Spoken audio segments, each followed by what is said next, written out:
We're just going in search of Ronnie, hugging his son and daughter. Ronnie, listen to that noise. For 30-plus years, they've loved watching you, and you are, once again, the master. I don't know how I've won this tournament, to be honest with you. I don't. I've just dug deep, you know. I've tried to just play with a bit of freedom, and then tonight I just thought just try and keep Ali honest, you know. And if he's going to win it, he's going to have to scrape me off the table. So I just wanted to see if he had it at the end. That's all I came into the evening session was going, well, let's just see if he can get over the line. And that was my whole mindset, you know. So I wasn't even worried about frame, score. Just keep playing and see what happens. But it was a magnificent comeback.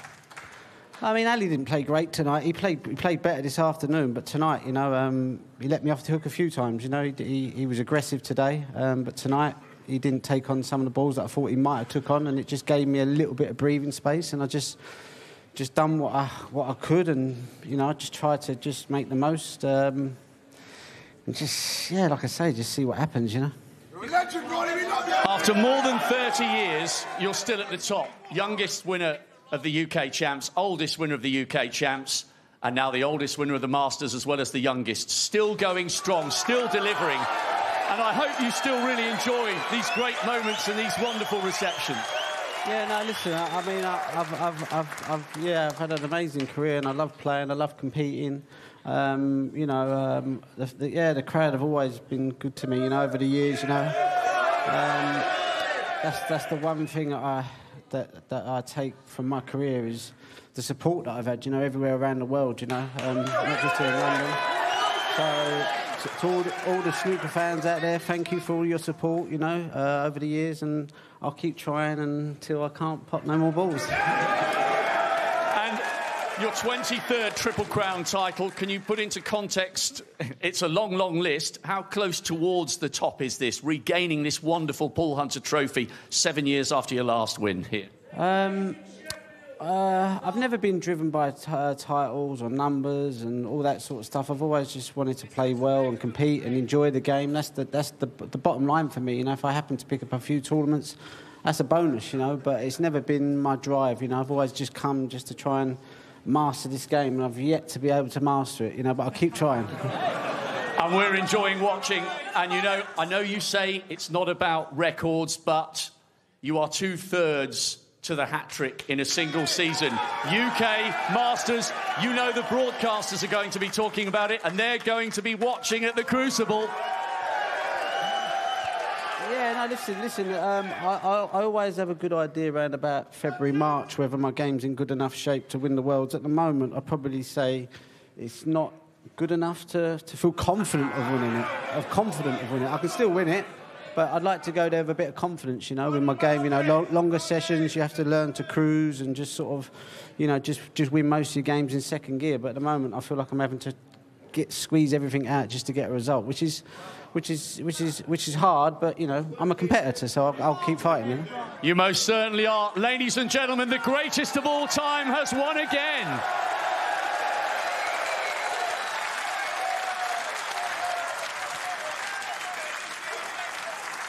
Please welcome your presentation party, Steve Dawson, Chairman of World Snooker Tour, and Savas Fellas, CEO and founder of Mr. Q. The runner-up, receiving a silver medal and a cheque for £100,000, the captain, Ali Carter. He did play well, but he was up against a force of nature in the end. Doesn't want the silver medal on, I don't think. But he's putting it on anyway. And the winner, receiving a cheque for £250,000, the Paul Hunter Trophy, and the title 2024 Mr. Q Masters Champion, Ronnie O'Sullivan. Well, as he said, I'm a competitor, and he dug deep when he had to today. Your champion, Ronnie O'Sullivan. As he collects the Paul Hunter Trophy, the £250,000 first prize, and he's crowned for the 8th time Masters champion.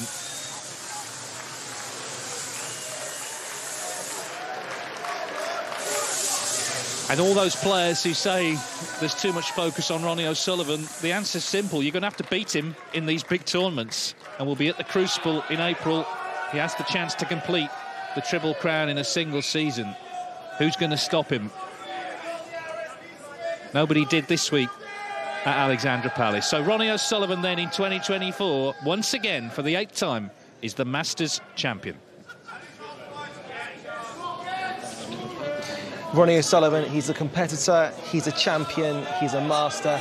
He won his first Masters title in 1995, then in 2005, 2007, 2009, 2014, 2016, 2017, and now in 2024.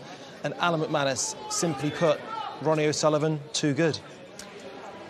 Doing what others find difficult is talent, but the talented find ways of doing the impossible, and that's the genius of Ronnie O'Sullivan. He found a way tonight where I actually thought that Ali Carter was going to get this thing done.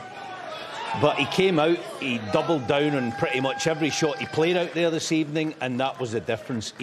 We know he's the class of the field. He's the best player that's ever been out there, but when he knuckled down and the question was asked by Ali Carter, he came up with the goods, and that's what he does, unfortunately for Ali Carter and the rest of, the players down the last 20, 30 years or so.